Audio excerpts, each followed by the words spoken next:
We'll now configure the stores demo for the web.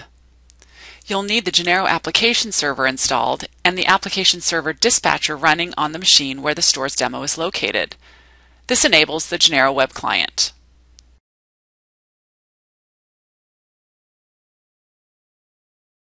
So the first thing we'll do is configure the Genero application server for Informix.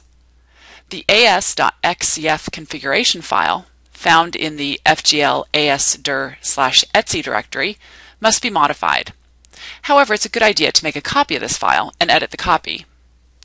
Under the Web Application Execution Component node, we're going to add the Informix client and database server settings, including path, Informix dir, Informix server, and LD library path.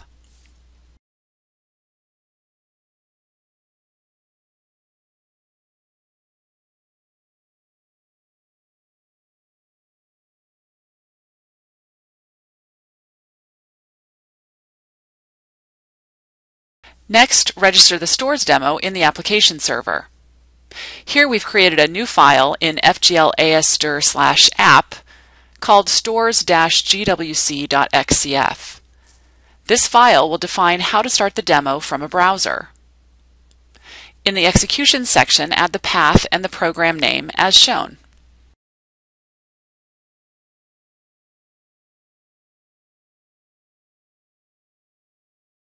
Next, start the Genero application server dispatcher with HTTP dispatch.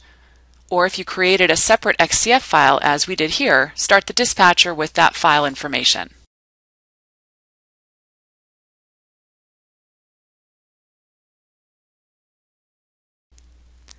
Now you can run the stores demo from a web browser in the Genero web client Ajax. Open your web browser and type in the URL identifying the stores demo. You'll see the first menu. You can click on Customer, and clicking on one ad will allow you to click on the state field and see the state window.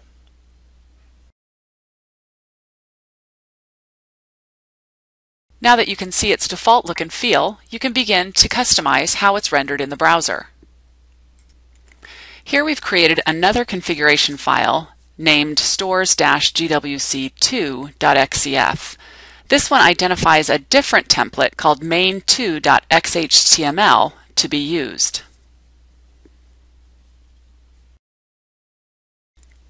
To create the main2.xhtml file, copy the default XHTML template from fgl asdir tpl set ajax main xhtml and make changes. You can continue to use your terminal editor. However, when you begin to work with XML files, you may want to open them in a more visual editor, such as Genero Studio, for easier viewing and editing. For this demonstration, we'll continue to use VI. In this example, if you look through the file, you'll see that a picture has been identified, a background color has been added, and a cascading style sheet has been named to be used called myfile.css. The next thing you'll do is create the myfile.css file to include the style definition directives that you want to use. And here, if we look at the one that we've created, you'll see that there are style definition directives for things like the header, the window, dialog, menu action, label, and table components.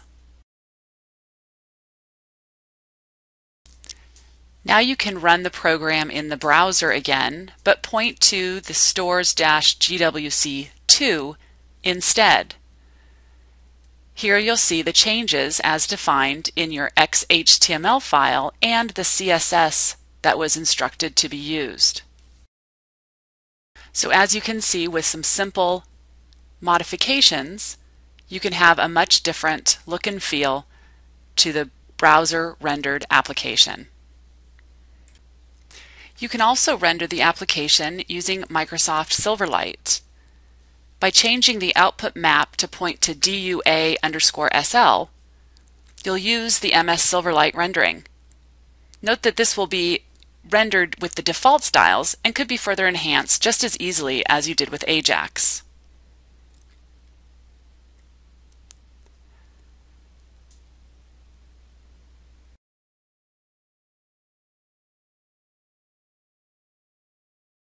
This concludes this video, and in the next video, we'll look at reporting.